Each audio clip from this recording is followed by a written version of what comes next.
আমরা কিন্তু তাবলীগের কাছে যাই ফাঁকিবাজি করি কি করি না? আমরা মনে করি সপ্তাহে একটা গাছ করলেই চলে, আমরা মনে করি দৈনিক একটু 10 মিনিট মশরা করলেই চলে, আমরা মনে করি 2.5 ঘন্টার মেহনত করলেই মনে হয় আমরা একবার পাহাড় করে ফেলাই না, আমরা মনে করি বছর একটা চিল্লা দিলেই মনে হয় শেষ করে হয়ে গেল জব পাস। হযরত মুকি দৈনিক 2.5 ঘন্টা দিতেন? সপ্তাহে একটা গাছ করতেন না, সকাল থেকে বের হইতেন, সন্ধ্যা থেকে সকাল, সামান্য একটু আরাম করতেন। এইবার উম্মতের কাছে যখন যেতেন, আহা, উম্মত কি করত? মুরগি পোলাও পাক করে খাইতো, বিরিয়ানি পাক করে খাইতো, চা পাক করে খাইতো, ফুলের মালা দিয়ে বরণ করতো না। নবী নূহ আলাইহিস সালামকে সীমাহীন আঘাতের উপর আঘাত, একদম বৃষ্টির মতো পাথর নিক্ষেপ করা হতো। আল্লাহ তাআলা সূরা নূহের মধ্যে এই বিস্তারিত আলোচনা করেছেন। হযরত নূহ আলাইহিস সালাম নিজে অপরকতা প্রকাশ করবেন এইটা দিয়ে যে আমি আজকের এই কঠিন দিনে মাওলার সামনে দাঁড়ানোর সাহস আমার নাই। ভাইরা আমার, বন্ধুরা আমার, তাবলীগের কাজ কি শুধু তাবলীগওয়ালার কাম নাকি সব মুসলমানের কাম? বলেন তো দেখি, আরে জুড়ে বলেন, কার কাম এইটা? এইটা যে বিএনপি করে, যারা মুসলমান ইসলাম দাবি করে, এদেরও তাবলীগের কাম। এই জামালপুর মার্কাজ কোনটা? পাথালিয়া না? এই যে তাবলীগের কাম, এটা বিএনপিরও কাম, তাবলীগের কাম আওয়ামী লীগের। কি বলে আওয়ামী লীগের নাম নেওয়া যাবে না? নেওয়া যাবে? নাইঙ্গেই তো না, আমার বুদ্ধি শিখে দিয়েছে নাই। হাই রাই কই দিন খালি বুক ফুলায় কইতো এই চিনস কারা আমি দল করি, দেন করতো না, এইসা বুক উষা করে টক টক করে হাঁটতো। সেই দিন আগে দুইটাই আওয়ামী লীগ করতো। তো একজনে কইতেছে আপনি তো আওয়ামী লীগ করতেন না? ও শিক্ষের মারে না না না আমি না, ওই যে ওইটা আওয়ামী লীগ করতো। হাসনের মাঠ এরকমই হবে, একজন আরেকজনকে কি করবে? দুনিয়াতে হাসনের মাঠ কায়েম হয়ে গেছে। এখন আর কেউ কয় না আমি আওয়ামী লীগ করি, কেউ বলে দেন ওই যে ধরা পড়লো একটা নৌকার মধ্যে, আইন শৃঙ্খলা বাহিনী বলে আরেকটা রেসি নেই নাই, কথা ঠিক না? ধরছিল কোনটারে? ওই আনিসুল হক। আরেকটা যেটা আছিল দরবেশ, ওই দরবেশটা তো চিনে নাই, কারণ দরবেশ এতদিন দরবেশ ছিল, এইবার বাঁচার জন্য ফেরাউনের আকৃতি ধারণ করছে, কথা ঠিক কিনা?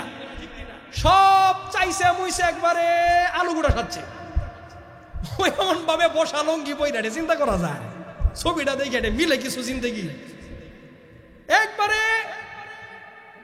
সব যত অস্ত্র দিয়ে আপনি যন্ত্র দিয়ে দেখেন কোনোদিন মিলবে না, এই চেহারা মিলে। ধরা যখন পড়লো ওই বেটা কই কি কই খালি আমি না তো, ওই যে ওইটা অমুক ধরাই দিছে কি দেয় নাই? কেন ধরাই দিতে যাচ্ছে কোন দিকে? ওরে ধরাই দেওয়ার পরে শাস্তি কি কমেছে? কমে নাই। কিন্তু ও চিন্তা করতেছে তার মানে একটু যদি জাহান্নামের মধ্যে, দুনিয়া তো জাহান্নাম নাই, জেলখানা হাজত, একসঙ্গে যদি থাকি সংখ্যা যত বাড়বে তত মনে হয় যে হালকা। ঠিক আখেরাতে যাওয়ার পরে আপনার বিবি আপনার বেডি এরা যখন নাকি বিবি মেয়ে পর্দা না করার কারণে যখন জাহান্নামের দিকে যেতে থাকবে, আপনি হাজি গাজী তাবলীগওয়ালা পীরসাহ বহু কিছু এইবার আপনারে দিব ধরা খাওয়াইয়া। ওই যে আনিসুল হক যেমন নাকি দরবেশ বাবারে ধরা খাওয়াই দিছে না, ঠিক বেগানা মহিলা, ঠিক অসৎ সন্তান বাবা আর মাকে ধরা খাওয়াই দিবে আল্লাহ। ওই যে ওইটাও তো, ওইটা কি তুই তো খারাপ, ওইটা তো আর খাই নাই। কোন আল্লাহ আমারে কোনোদিন শিক্ষা দেয় নাই যে এটা খাওয়া যায় না। মেয়ে বলবে কোনোদিন বলে নাই যে পর্দা করা ফরজ। মেয়ে বলবে আমারে টাইট ফিট গেঞ্জি কিনে দিছে।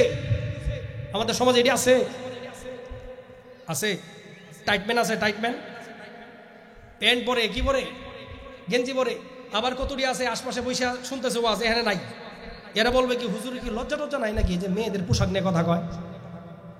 তুমি বাবা মেয়ের জন্য শর্ট প্যান্ট টাইট গেঞ্জি পরায়া তোমার মেয়েকে রিক্সায় পাশে বসায় নিয়ে যাও, যুবক ছেলেগুলো শীষ মারে। আমি এটা বললে তোমার খারাপ লাগে? তুমি যে পোশাক পরিধান করাও তোমার মেয়েকে, যে এমন করে উপস্থাপন করো যুবকদের সামনে, এই উম্মতের সামনে শয়তানের একটা আকৃতিতে, তুমি বাবার লজ্জা লাগে না? কথা ঠিক কিনা বলেন? কিছুই না, এদের আকলের মধ্যে কুকুর প্রস্রাব করে দিয়েছে। বাবার মস্তিষ্ক যদি ঠিক থাকে, এই বাবা এমন প্যান্ট এমন গেঞ্জি কোনো কন্যাকে কিনে দিতে পারে না। এটা লজ্জা নেই, লজ্জার দুর্ভিক্ষ চলছে। বিশ্বনবী রাহমাতুল্লিল আলামিন ফরমান, কিয়ামতের পূর্বে এই উম্মতের মাঝে লজ্জার দুর্ভিক্ষ সৃষ্টি হয়ে যাবে। লজ্জা থাকবে না, লজ্জা থাকবে না। এই মহিলারা কিভাবে চলে ভাইয়ের আমার, বন্ধুরা আমার, ঠিক এইভাবে ধরা খেয়ে যাবে, এক একজনকে ধরাই দিবে। তো এই তবলিগের কাম, এটা কি শুধু বিএনপির কাম? এটা কি শুধু ছাত্রদের কাম, সাধারণ জনগণের কাম? এটা আরেকটা কি দল আছে, জামাত ইসলামের কাম? পার্টি আর কি আছে? হ্যাঁ, চরমিনার কাম। আর কি আছে? খেলাফত আন্দোলন, এদের কাম? উলামায়ে কেরামের কাম? বলেন বলেন, স্কুল পড়ুয়াদের কাম নাকি সবার কাম এটা? তাবলীগের কাম করা। কারণ তুমি শেষ নবীর উম্মত, নবী চলে গেছেন, যাওয়ার সময় দায়িত্ব বুঝিয়েছেন যে কিয়ামত পর্যন্ত দিন একে অপরকে পৌঁছাই দিতে হবে তোমাদের।